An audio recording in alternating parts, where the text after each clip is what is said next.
Hi student, welcome to online classes on module 3. So today we will discuss the beam element stiffness matrix of the beam or element stiffness matrix for the beam element. Now first we will come to know what is beam, how it is going to be act, what its application, where it is used, why it is used, and how the element stiffness matrix is derived of the beam element. First we will come to know what is beam element. Okay, a beam is a structural member. What is that? A beam is a structural member which is acted upon by a system of external loads perpendicular to the axis which causing the bending. Beam is a structural member. What is that? It is a structural member acted upon by a system of external loads perpendicular to axis which cause the bending. That is deformation of a bar produced by perpendicular load as well as the force couple acting in a plane. Beam are the most common type of structural component. Okay, the beam are the most common types of structural component, particularly in mechanical and civil engineering field. Okay, so beam is very important, especially for mechanical and civil engineering. A beam is like a bar like structure member. A beam is a bar like structure member whose primary function is to support transverse loading and carrying it to the support. The beam is a the member whose primary function is to support transverse loading and carry it to the support. So this is a bridge as shown. Over that bridge a load is acting. So this bridge acts as a structural member. The structural member, it is acting for the where the vehicle weight and is acting on this structure. So now we'll discuss the element stiffness matrix for the beam element. Okay. Now once is in the last class or in the class itself I told the Hermite-Shave functions. So in the classes I told the Hermite-Shave functions of the beam element. Once if you derive the Hermite-Shave functions, it is very easy to solve the equations. That is, now we'll move with the element stiffness matrix of beam with the help of Hermite-Shave functions. Okay, now I can write that, means I have Hermite-Shave function, that is I have 4 Hermite function, h1, h2, h3 and h4. In a last video I given, okay, just derive the element Hermite-Shave function for the beam elements. So where h1 has certain value, h2 has value, h3 is having value and h4 also having the values. The same thing I derived here. Okay, now I will take V of zeta is equal to h1 v1 plus h2 dv by d zeta 1 plus hv v3 plus h4 dv by g zeta 3. Okay, so that equation just a little change, I written the dv by d zeta. So with the help of, but we know that dv by g zeta with the help of chain rule, I know, or we can write that dv by d zeta into dv by dx into dx by d zeta. Okay, with the help of chain rule, that small trigonometric formula, dv by dx into dx by d zeta. So dv by dx as it is, and dx by d zeta is equal to Le by 2. We know from the definition or from the derivation of Hermite-Shave function. So dv by dx keep as it is. The value of dv by dx is Le by 2. Okay, now that is, I will elaborate little. That is h1 v1 plus h2 v2 Le by 2. That is, I written the value of that equation. That is, I written the value of this dv by d zeta. Now dv by d zeta is what? dv by dx into Le by 2. Put this value somewhere in these two equations or from these two places. Okay, now just I written. Now you can write h1 v1. So v1 nothing but it's a q1, that is displacement. So Hermite-Shave function of 1 into q1, h2 q2 Le by 2 dv by dx nothing but q2. H3 as it is, Q3 as it is, that is V3 nothing but Q3, plus H4 as it is. Again we know dV by d zeta is equal to, sorry, dV by dx equal to Q4 Le by 2 as it is. We know that, right? We know that from the strain equation, that is potential minimum energy equation. We know that minimum potential energy equation V is equal to H into Q. Again, where in this condition we also know that where H is H1 by 2, H2 Le by 2, H3 H4 Le by 2, because this is the last answer of Hermite-Shape function. Okay, this is the last function of Hermite-Shape function. At the end of the Hermite-Shape function, I written this. So we know that V is equal to H into Q, but where H is what? H1, H2 Le by 2, H3, H4 Le by 2.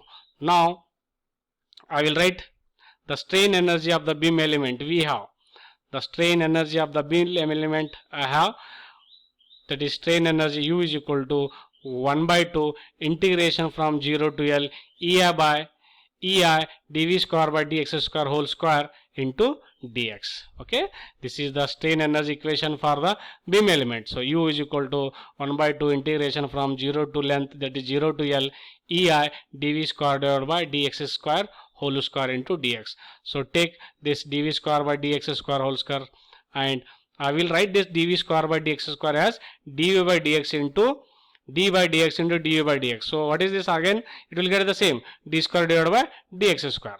So just d square v by dx square I am writing in a little different form, again with the help of chain rule, d by dx into dv by dx.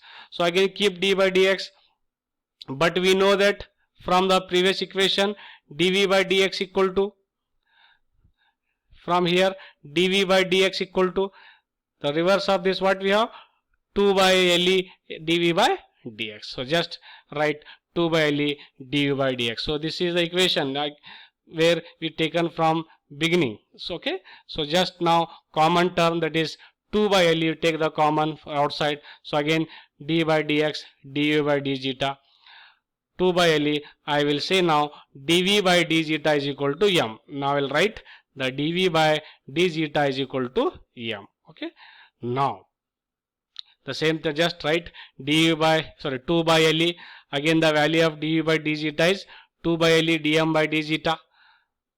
The same thing just I am writing here. Once again the value of this one is again 2 by Le into dv by d zeta. Now d square v by dx square, because I have a square terms here, I have the square dv square by dx whole square. So just I want now calculate square term, dv square d square v by dx square.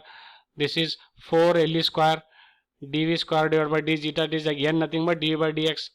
Now square of this, that is dv by dx whole square is equal to 4 square is 16, Le square is Le raised to 4, dv square by d zeta square whole square of this, means squaring of this term on both sides, squaring this term on both sides, square of this, that is d square v by dx whole square, 4 by Le square d square v by d zeta square, square of this is d square v by dx square whole square is equal to 16 Le raised to 4, the square of this is d square v by d zeta square whole square. Again we know that v is equal to h into q. Just write that d square v divided d square v, q transpose 16 Le raised to 4.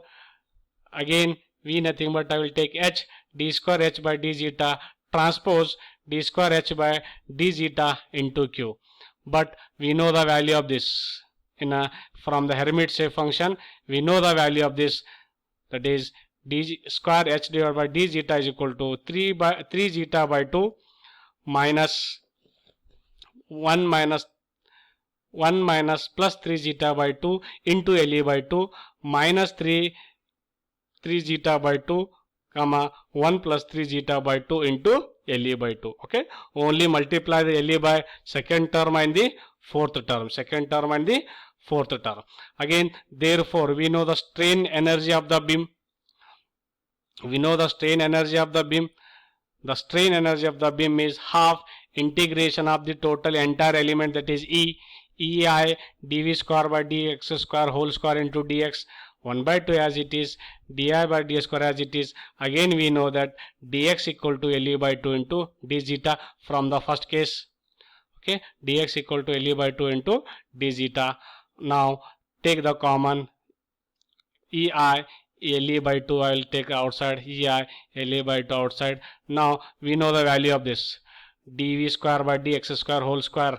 We know the value of this. What is the value of this? This is the value of this. Just you put this value into this equation, dv square by dx square dx square, nothing but what we have? We have the q transpose 16 Le raised to 4 d square h d zeta whole square, d square h divided by d zeta into q. So just write here also q d zeta as it is. Now 2 1 ja 2 8 ja, so we will get 8 EI, right, 1 by 2 as it is. Now q transpose you take outside. Now the remaining term, integration of entire element, the entire length of the element I will take minus 1 to plus 1.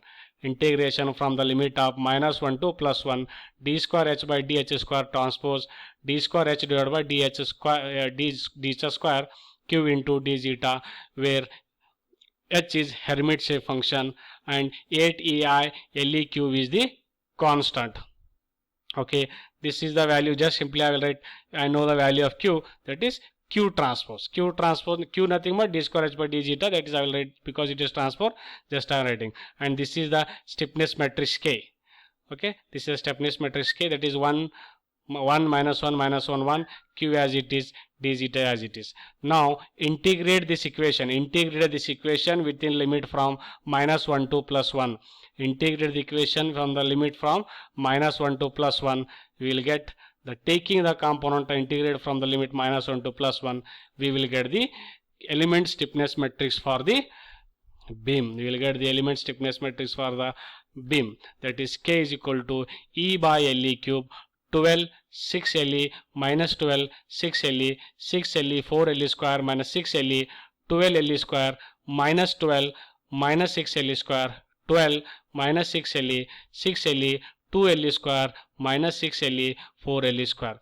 So the above equation, so this is the equation we can call as the element stiffness matrix for the beam element. Okay, so this is very important question, 100% in examination. Either they will ask element stiffness matrix of beam or they will ask Hermite shape function for the beam element. Out of these two, one is compulsory in examination, either Hermite shape function of the beam element, another is element stiffness matrix for the beam element. So both are very important. Now this is the definition. Now we'll go to some 3 to 4 formulas which is little help to solve the problem of beam. Okay, the beam element force with its unique equivalent loads, that is you have three types of load. One is UDL, that is uniform distributed load, another is point load, another is VDL, that is uniform varying in distributed load, that is varying loads, or you can write VDL, uniform distributed load. So UDL, first we'll go with UDL. If it is a LE, for UDL distributed load, the force vector is given by PLE by 2, PLE square by 12, PLE by 2 minus PLE square by 12. If it is a point load, just you can go with minus WB square by LE cube 3A plus B minus A square by LE cube A plus 3B minus WAB square by LE square WA square B divided by LE square when it is a point load. If it is a varying in load, that is VAR, that is VADL, varying in distributed load, that is you can write 3P divided by 3PL divided by 20 minus 1 by 330 PL square minus 7PL by 20 minus 1 by 20 PL square. So these are the three very important formula we need to remember, because in examination they will ask the problem which is related to these three things only. One is, if whether the problem may be UDL, the problem may be point load, or the problem may be varying in the loads. Okay, just remember when it is UDL, just to remember these four formula: PL by 2, PL by 2, PL square by 12 minus PL square by 12, point load minus W square divided by L cube 3A plus B minus A cube L cube A plus 3B and minus AB square L square WA square BL. When it is a UDL, is just minus 3 PL by 20, 7 PL by 20,